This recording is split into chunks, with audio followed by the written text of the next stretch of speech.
Hello everyone, and a warm welcome to this webinar on school counselling services. I'm Gillian Hewitt and I'm going to be kicking off the presentation before handing over to my colleague Rhiannon Evans. So we're going to be presenting the main findings from a Welsh Government funded review of school and community-based counselling services that we carried out last year. I'll begin with a brief background to the counselling service and the review's aims, and then I'll outline the methods that we used in the review. Then we'll jointly present the findings and Rhiannon will finish up with next steps. So in 2013, the School Standards and Organisation Act came into being, and this placed a duty on local authorities to provide an independent counselling service. Now, the Act specifies that the purpose of the counselling service is to support children and young people's health, emotional and social needs. It says that services must be available to 11 to 18-year-olds and to pupils in Year 6.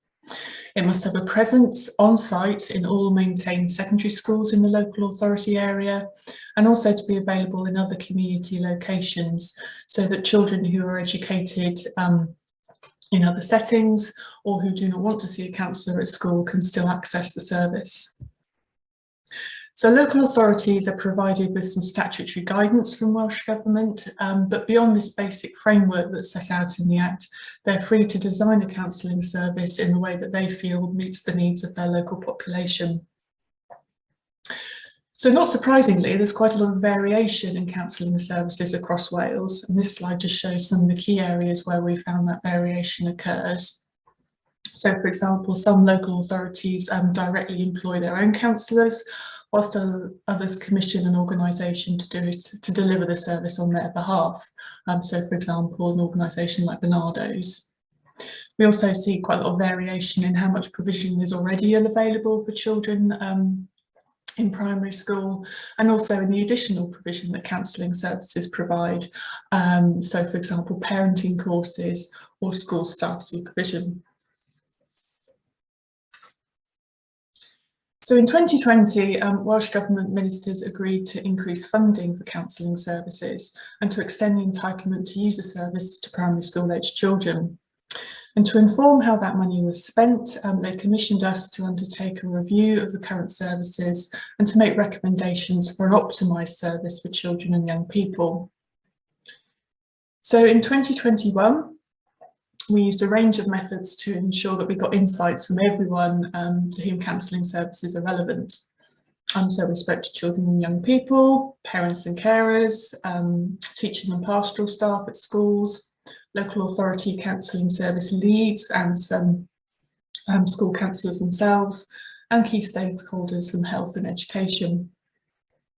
And in the interviews and consultations, we asked people for their views on the current counselling services and for their thoughts and ideas on what an improved or optimised service might look like. We then drew all the data together into a model and a series of recommendations for Welsh Government. So I'll move on now to present the model and the recommendations. I'll do about half of that and then Rhiannon will pick up. So this is the model and there are 9 recommendations arising from it. But before we look at it in more detail, I just want to point out that the model applies to counselling services for all ages of children and young people. We're not particularly focusing on the primary school side today, but most people thought that the counselling service should be available in primary schools, but of course with the caveat that it should be age-appropriate therapeutic approaches that are delivered in the context of really strong wellbeing provision for that age group.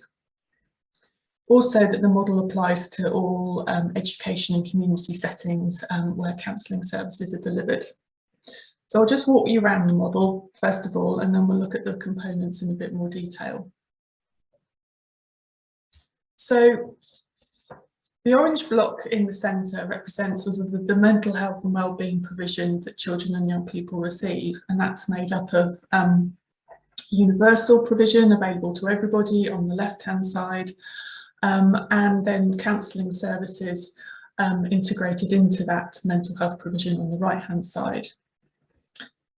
But that mental health and wellbeing provision obviously is dependent on the capacity and culture of the whole education system, which is shown at the top of the model, and on community stakeholder relationships, which is down there at the bottom. So we'll now take each part of the model in turn and tell you a little bit more about what we found and the recommendations arising from the findings. So I'll start off in this section of the model by looking at counselling services themselves, and we divided this up into the principles of counselling sessions, the delivery of them, and capacity and capability.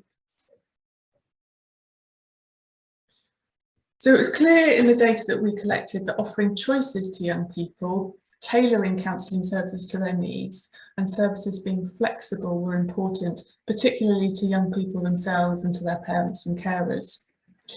And areas that people identified that choice was sometimes lacking included the decision to attend counsellor identity, for example, the being able to choose between seeing a male or a female counsellor, language, so that was around being able to access a Welsh-speaking counsellor or another first language counsellor for children whose first language wasn't English, the therapeutic approach that the counsellor employed, and the setting, whether that was the counsellor was seen in school or in the community.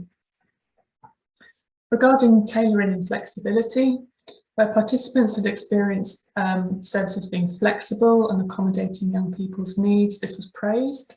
But services were criticised when they were perceived to be inflexible, and there was a view that some counselling services offered a sort of a one-size-fits-all approach that didn't really take into account young people's differing needs. So a key finding then is that an optimal counselling service should have an underpinning principle of a child-centred ethos, and this ethos is characterised by provision that offers the right therapy with the right counsellor at the right time. And it means that service provision can then adapt to meet the needs of a young person as determined by that young person as well as by the adults around them. And there's just a quote there from a stakeholder that we interviewed supporting that approach. And underneath there, our recommendation that a child-centred ethos should underpin counselling services, with children and young people being offered choice, tailoring and flexibility.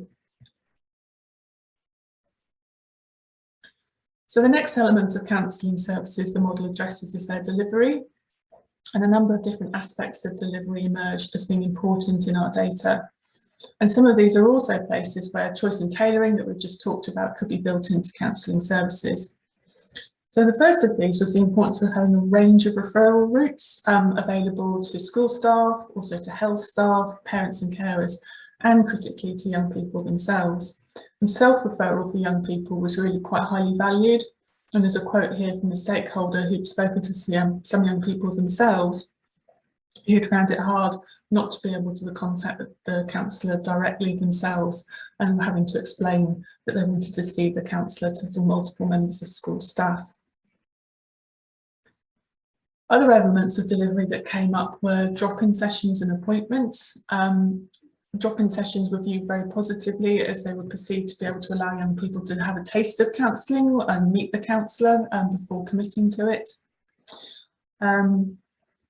There was also a view that there should be a wider range of therapeutic approaches available to children and young people. Space also came through quite strongly as an important aspect of delivery and could also be a point of tension between schools and counselling services, and Rhiannon will touch on that a bit later on. But participants said that counselling should be delivered in the same space each week, and one that was quiet, discreet and relaxed. And there's a quote there from a counsellor just pointing out how in their view that disciplinary spaces within a school were not an appropriate sort of space for counselling sessions to take place in. And then the final part of delivery that came through in the data was about the mode. And of course, during the school closures in the last couple of years, counselling services moved online. But all participants that we spoke to felt that whilst this suited some young people, and it could potentially help with service capacity because it would free up some counsellors due to reduced travelling time, it definitely wasn't suitable for everybody. And most people felt that moving forward, And the best thing to do would be for counselling services to offer young people a choice of having their counselling service in person or online, or even, as this quote suggests, a mixture of the two. And also our recommendation around delivery there is just then a summary of those points. So the third element of counselling services, or counselling sessions rather, is capability and capacity. So people's experiences of current counselling services, there is a lack of capacity, leading to quite long waiting times for some young people. And the quote here just illustrates a teacher's frustration at the length of the waiting time, or the length of the waiting list in their school, and their sort of frustration that they're in a position where they can tell a young person that counselling is available to them. Oh, but by the way, you've got to wait 3 months for it. A lack of diversity among counsellors themselves was also highlighted, and some participants suggested that this was due to counsellors having to fund their own training, which means that only people with a certain level of income can train, and as a consequence the workforce is dominated by white middle-class women, and this was perceived by some people to be problematic.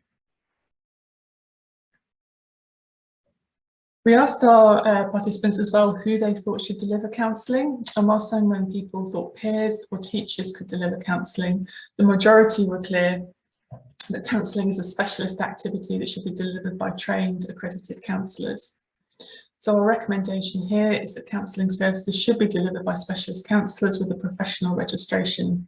We've also made clear, though, that service capacity is likely to need to be increased to implement the model that we've proposed. We've also suggested that attention should be given to the diversity of counsellor identities. So I'll hand over to Rhiannon now, who's going to start with the Universal Mental Health Provision Model section of the model, which is here. Okay, thank you.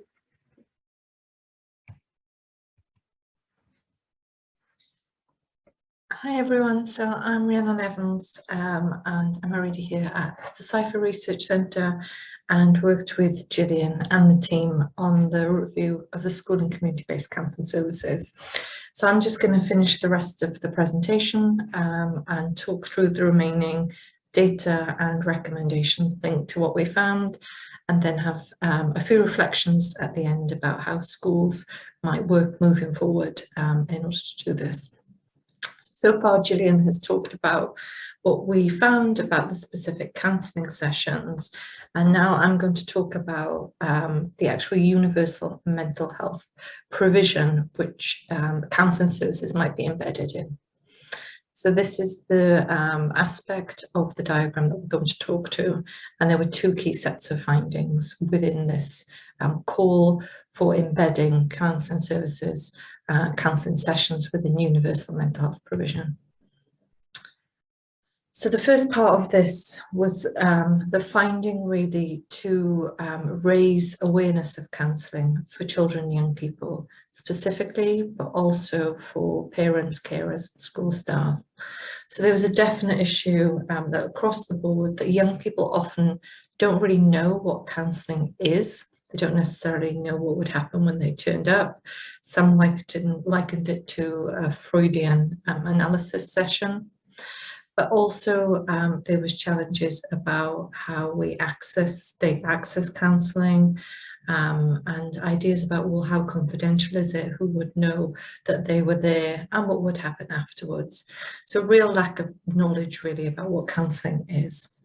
And as said, this was reiterated for parents, carers and school staff, with one individual saying, well, I'm just wondering, as we're discussing things now, what's the purpose of counselling in terms of like something like an ELSA intervention? You might be helping someone perhaps with strategies. I suppose counselling is about listening to someone, but I don't know if that, just listening to them, that helps them work through issues or problems. But I wonder what the purposes of it is.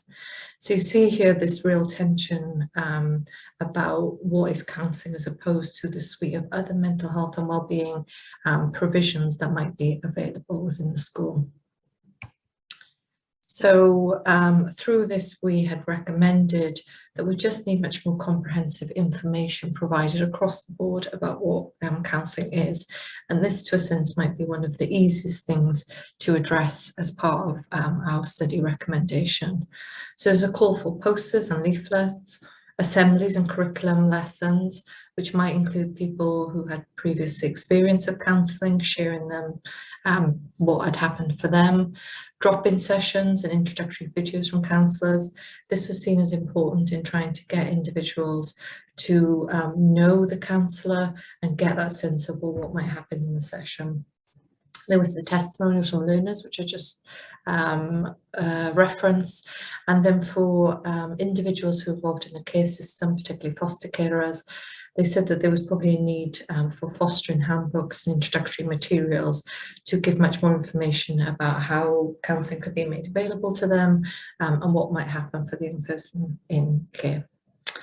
So one of the quotes we had here about sort of the information that could work is maybe there should be openness information passing through the year as to what counselling is and about, rather than maybe just once at the start of year giving a presentation. I think a bit more about that seems a normal part of life.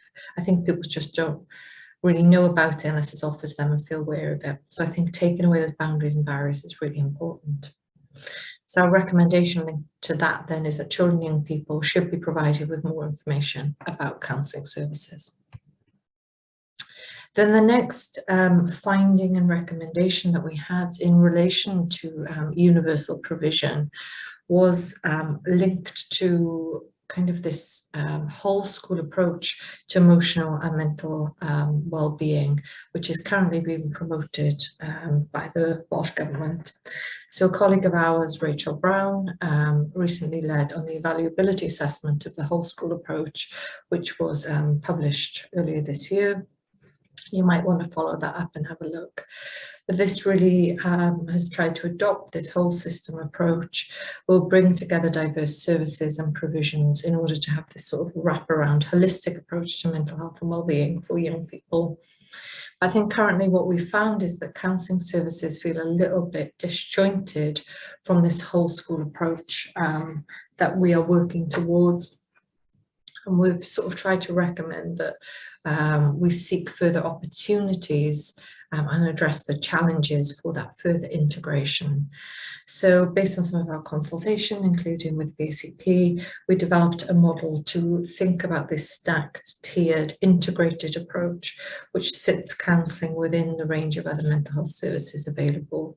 So at the bottom is the whole education system approach, which involves everyone really in this promotion to health and wellbeing.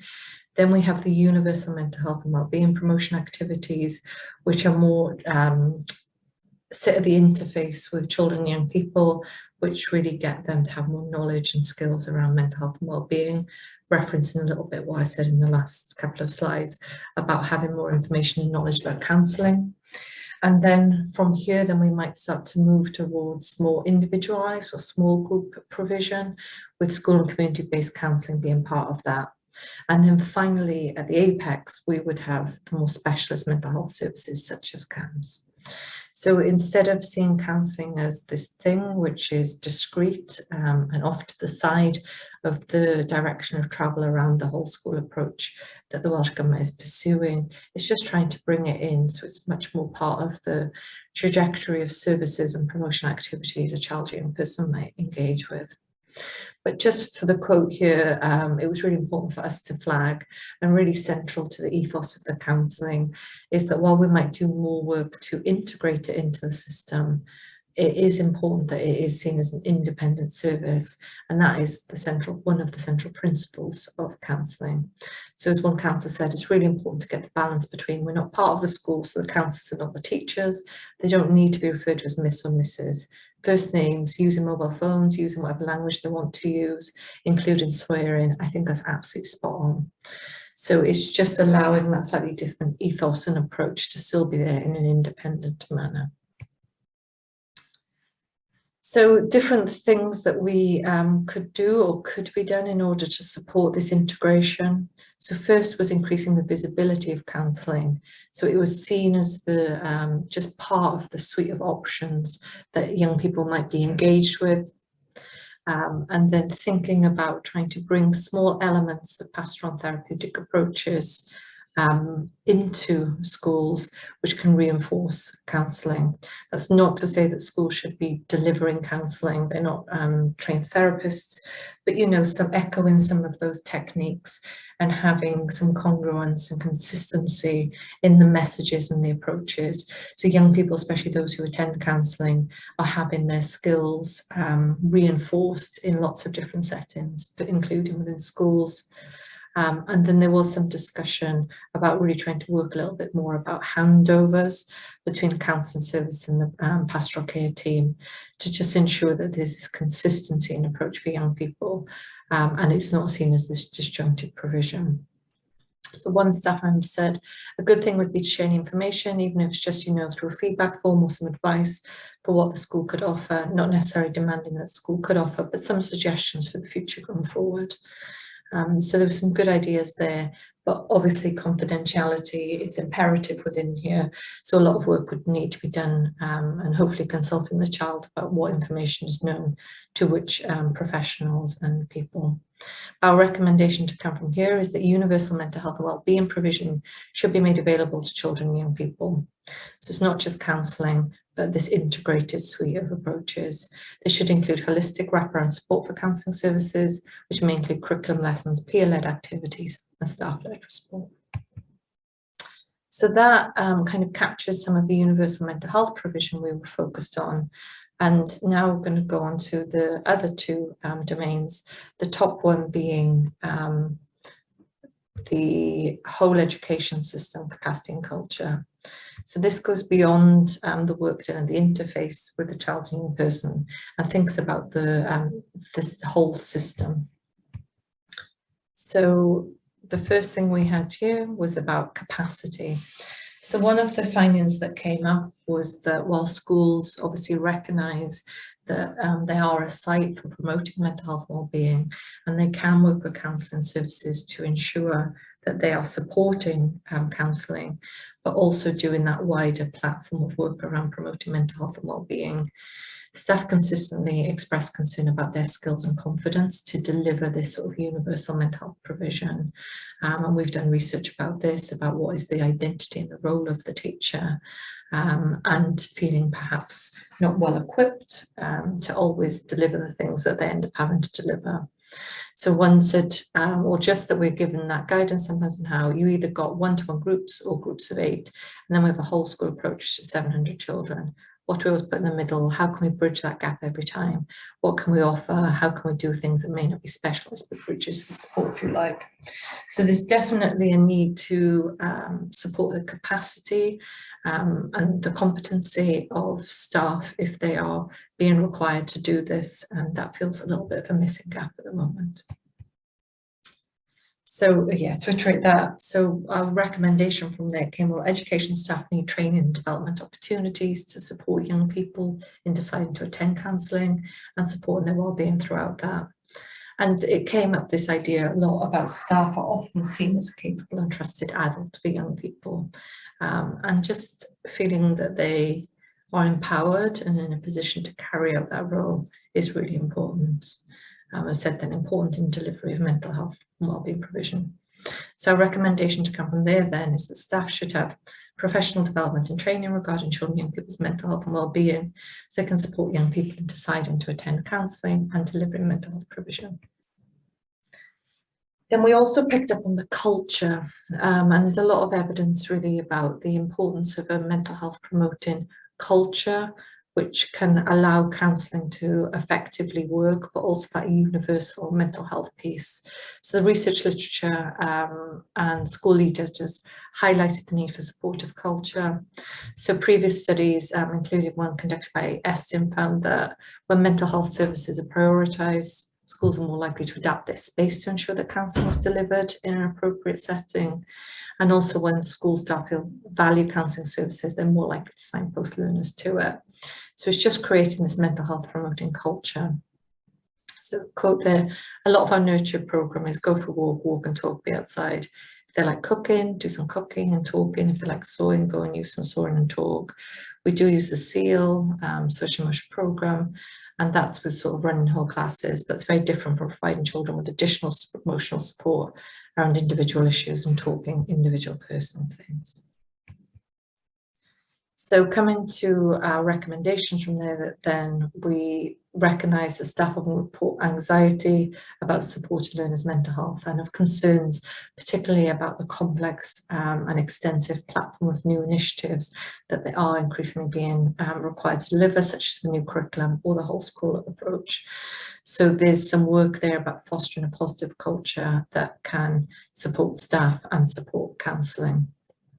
And leadership was central within this, and those quotes kind of show about the need for leaders really to support staff own mental health and well-being. So the final aspect we had of the model brings us down to community stakeholder relationships. And this was about both principles that should govern relationships, but also the range of multi-agent relationships that could be involved in supporting school and community-based counselling. So from previous studies, we found that support for learner mental health and wellbeing is most effective when there's comprehensive multi-agency working, and that probably makes sense.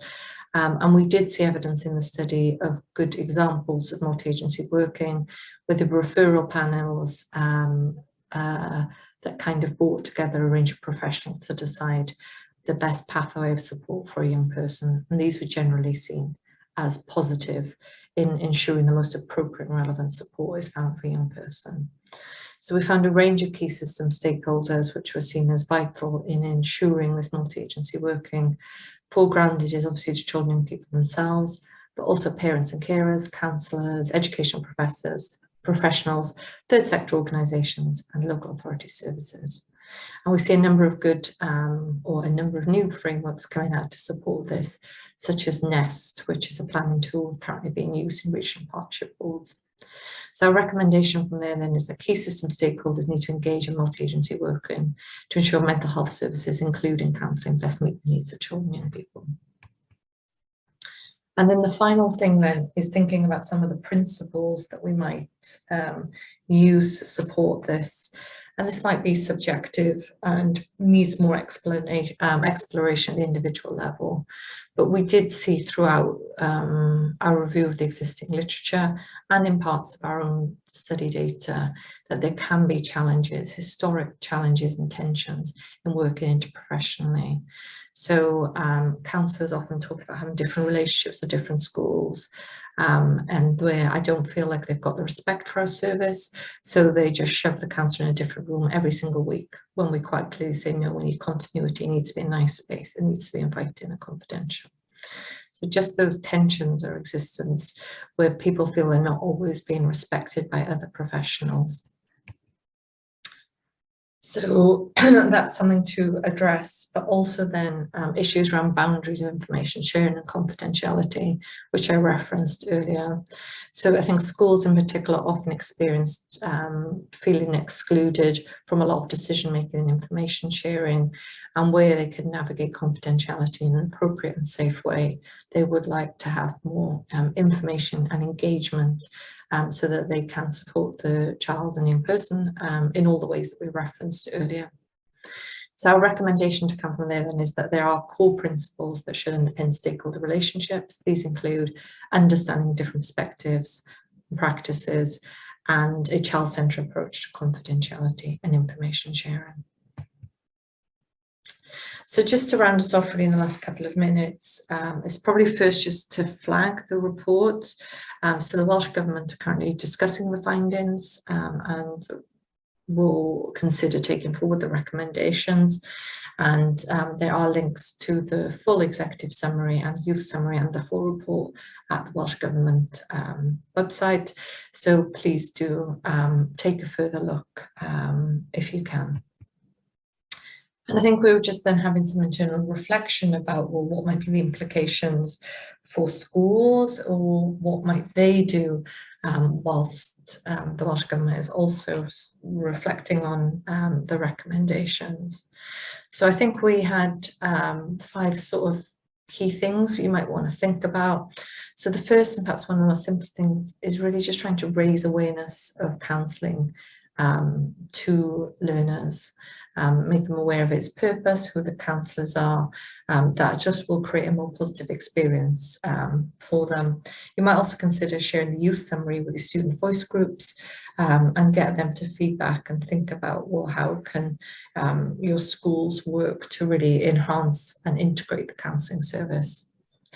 And then relatedly then is thinking about, well, how can this counselling service work with things that are already happening around the whole school approach to emotional and mental well-being, or even the curriculum reform. So just seeing other small opportunities really to build that integration whilst ensuring an independent service. And then thinking about that principle of choice and autonomy might be built into the service at your school. So it might be things about revisiting the self-referral pathway, or finding diverse ways in which a young person might be referred to the service, so that they really feel they have autonomy, but also, you know, about choice, that they're aware of the range of different provisions available to them, and that counselling is only one of those. Then we also reflected in the study about how we monitor the service in the school. So we haven't picked up this too much today, but it's thinking about, well, how might we see change for young people? And I'd recommend going to the main report for some of our detailed recommendations there. So thinking about, well, do you know why perhaps some students don't want to see a counsellor? What are they doing alternatively? How is the referral process working for them, etc. And then finally then it's thinking perhaps beyond the school and more in the educational authority level. On an annual basis, local authority counselling services do a return to the Welsh Government mapping service provision in the local authority. So, you know, if there are barriers and facilitators to an effective counselling service, or if there are key things that you want to get acknowledged or to progress, thinking about working with the counselling service to try and get that channeled back up to the government. So that's a draw it to the end. So these are the details of both Gillian and I, who led on the research, but also to acknowledge our collaborators and co-authors in the study. So you're also on Nick Page, who administers or works as the lead analyst session. But we can take some time now to answer any questions that you might have, or welcome any feedback in the chat. Thank you.